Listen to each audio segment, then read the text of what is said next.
Hello et bienvenue à tous dans cette nouvelle vidéo. Une vidéo qui va arriver dans une nouvelle type de playlist que vous allez retrouver sur la chaîne qui va s'appeler What's up dans ma mise à jour. Qu'est-ce qui va se passer dans ma mise à jour? Et aujourd'hui c'est l'occasion parce que enfin, ceux qui sont dans le Discord le savent à quel point j'attendais cette mise à jour. J'étais un petit peu le petit canard qui était abandonné derrière. Non, plus sérieusement, Tesla a fonctionné par vague sur cette dernière mise à jour. Donc la 2021-12-25-7 ou la 25-10 pour ceux qui ont reçu la toute dernière. Parce qu'il y avait plein de nouvelles nouveautés, il y a plein de nouveautés qui ont été ajoutées et que moi j'avais envie de vraiment tester.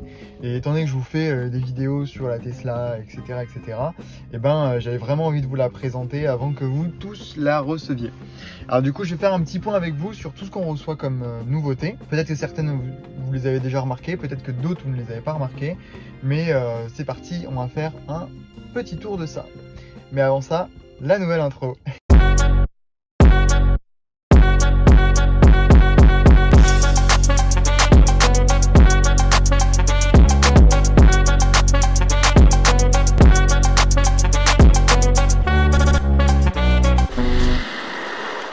Bon, commençons par la mise à jour. Donc vous l'avez, je fais exprès de montrer ici, comme ça m'évite de flouter tout le nom du véhicule.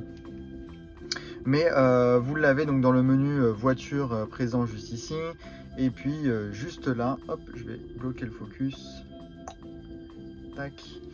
Et donc vous l'avez juste ici. Donc moi j'ai encore la 25.7. Bon, j'ai regardé un petit peu sur notre app Tesla, je sais plus comment elle s'appelle exactement, comment il s'appelle ce site. Je vous le mettrai dans tous les cas, donc comme ça vous pourrez vérifier vous aussi les nouveautés. Mais voilà, elle est bien installée, je l'ai installée hier pendant que j'étais au travail, donc c'était parfait. Alors, qu'est-ce qu'il y a comme nouveauté? Déjà, rien qu'au niveau du visuel, on peut le voir quand on appuie sur la petite flèche, hop, une nouvelle barre juste ici. Avant, vous vous rappelez, elle faisait vraiment tout l'écran. Les icônes sont plus rapprochées, donc moi je la trouve plus cool, je la trouve plus cohérente, en tout cas avec le design de l'interface Tesla. Je sais plus, je crois que en français ça s'appelait quand même boîte à jouets avant de s'appeler Toybox. Mais voilà, rien n'a changé au niveau d'ici. Au niveau du divertissement, hop, dans théâtre, on a directement les applications qui n'ont plus de fond noir. Elles sont directement bien incrustées avec le fond de la page. Donc Netflix est sur fond blanc maintenant. YouTube aussi. Sur les précédentes mises à jour, j'ai vu que maintenant sur YouTube, quand on se connectait, quand on allait sur l'application, on pouvait se connecter. Donc maintenant ça c'est cool parce qu'on peut retrouver directement toute sa liste de lecture, tous ses abonnements, etc. Donc voilà, même si les pubs elles sont toujours en néerlandais ou en danois, non c'est plutôt néerlandais. Donc voilà, donc c'est plutôt cool de pouvoir retrouver tout ce qu'on voulait. Hop. Sur la partie arcade, on retrouve un nouveau jeu Skyforce. Et ce qui est plutôt bien, c'est que ce jeu, on peut le jouer directement sur la partie de droite. Donc par exemple, votre copilote s'ennuie, il peut jouer directement sur la partie de droite. Et vous avez toujours donc le GPS qui apparaît ici, la route, et toujours activer l'autopilote, etc. Bon, on va essayer. C'est la première fois que je vais l'essayer. Hop. Donc, je vois qu'on a des petits logos ici, donc pour mettre le plein écran ou... je suis curieux, je vais voir ce que ça donne. Waouh! Alors ça c'est super cool. On peut même le mettre en tout petit sur le côté. Waouh! Ça met le jeu en pause, je suppose. Ouais, ça met le jeu en pause, il n'y a plus de musique. Ou le mettre en plein écran. Non mais alors ça c'est tellement stylé. Ça montre vraiment la force de Tesla de sortir des mises à jour comme ça, de se dire notre système il évolue constamment quoi. Enfin, je suis désolé, je découvre ça en même temps que vous, vous voyez vraiment en temps réel ma réaction. Moi je suppose que voilà, qu'on récupère des petites étoiles. Voilà, je pense que le but c'est de buter des avions. J'ai joué très peu quand j'étais petit à ce jeu, mais c'était très cool. Bon voilà, après ça reste quand même hyper fluide. Ouais, mon ressenti, je trouve que le jeu est hyper fluide. Il y a certains jeux, je trouve, qui sont un peu lents quand on les joue en plein écran ou autre. Bah, je vais essayer. Hein. Ouais, non, ça reste hyper fluide. Très cool. Et si je veux quitter, hop, sortir et c'est fini. Waouh. Bah en tout cas, sur le cul de ce jeu-là, parce que bon, même si c'est pas le jeu triple A comme peuvent avoir les Model S ou les nouvelles Model S ou autres, ça reste un petit jeu sympa qu'on fait pendant un superchargeur, l'attente d'un supercharge ou quoi que ce soit. Donc non, très cool.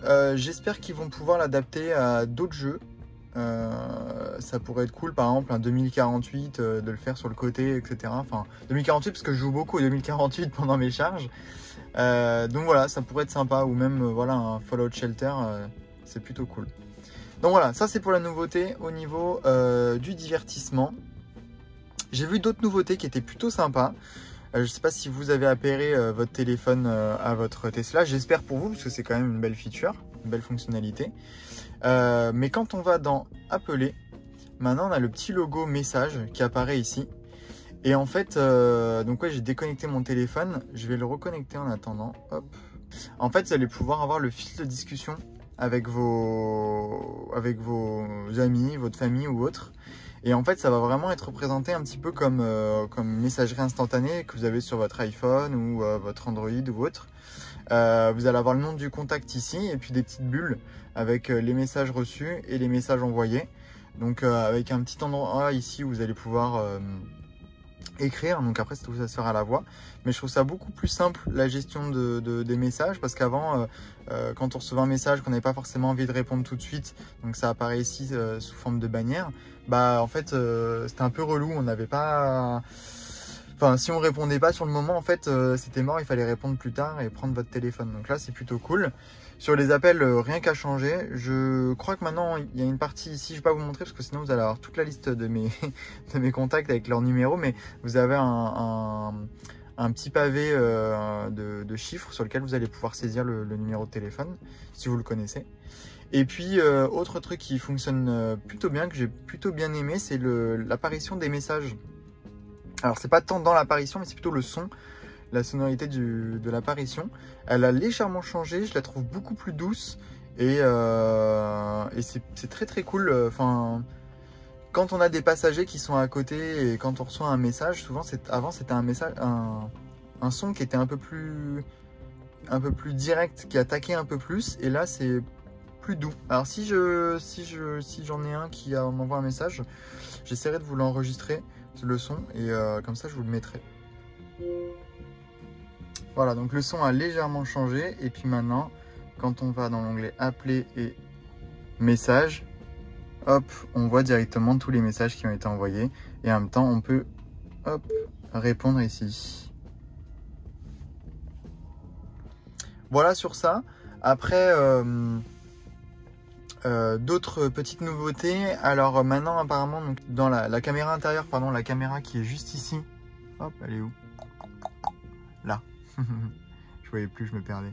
Celle qui est juste ici. Hop, je sais pas si on va bien pouvoir la voir. Voilà, bah, vous la connaissez, hein, si vous avez une Tesla, vous la connaîtrez bien. Donc la caméra intérieure maintenant est bien active. Vous pourrez le vérifier vous dans les réglages si vous voulez partager les données avec Tesla. Quand vous allez hop dans sécurité, et une fois qu'on est dans sécurité, on descend, on arrive jusqu'à avoir partage des données, et là donc on a moi je l'ai pas encore, mais c'est ce que je crois que c'est sur la toute dernière, la 10. Donc là on a, si on veut partager les diagnostics et l'utilisation de véhicules ou quoi que ce soit, des courtes séquences vidéo, et puis ici tout ce qui est circulation en temps réel, la sortie auto, etc., etc. Donc là normalement vous aurez peut-être un nouvel onglet avec partage de la caméra intérieure. Voilà. D'après ce que j'ai pu voir sur différents forums, c'est que en fait ça partage de courtes données en fait intérieures.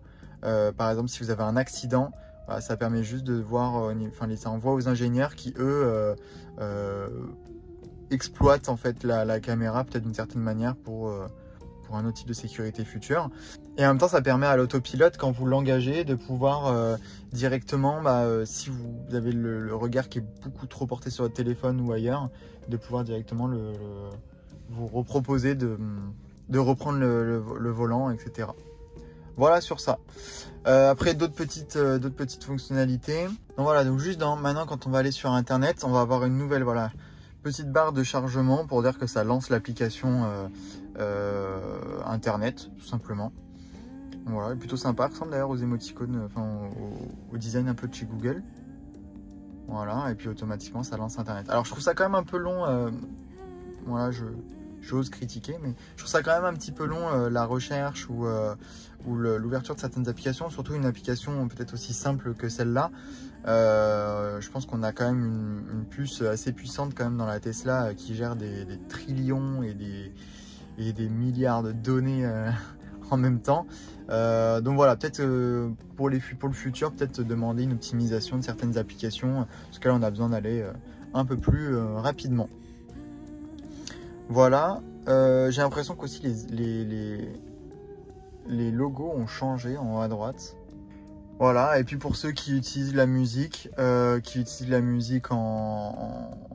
partage avec le téléphone, maintenant vous aurez une petite barre de chargement ici de la musique, enfin d'avancée de la musique. Donc voilà, c'est plutôt cool. C'était le petit truc qui manquait en tout cas quand on faisait de la lecture de musique depuis le téléphone. Donc pour ceux qui ne prennent pas l'abonnement ou tout simplement qui attendent l'arrivée d'Apple Music, Tidal, Qobuz ou quoi que ce soit sur la Tesla, ça pouvait être plutôt cool. Voilà. Moi pour moi j'ai encore Spotify, mais j'ai hâte qu'ils importent Apple Music pour pouvoir l'utiliser et enlever Spotify. J'ai toute ma bibliothèque sur Apple Music. Voilà. Donc voilà, j'espère que cette petite vidéo et ce nouveau format vous a plu. Donc WhatsApp in my mise à jour. N'hésitez pas et n'oubliez pas à mettre un petit like, à vous abonner, à aller sur le Discord parce qu'on parle beaucoup sur le Discord de problématiques qu'on peut avoir sur la voiture, des help, des cris au secours, des nouveautés, etc. Donc n'hésitez pas à le rejoindre, c'est ouvert à tous et à toutes. Et puis moi je vous dis à la prochaine sur les routes en modèle 3.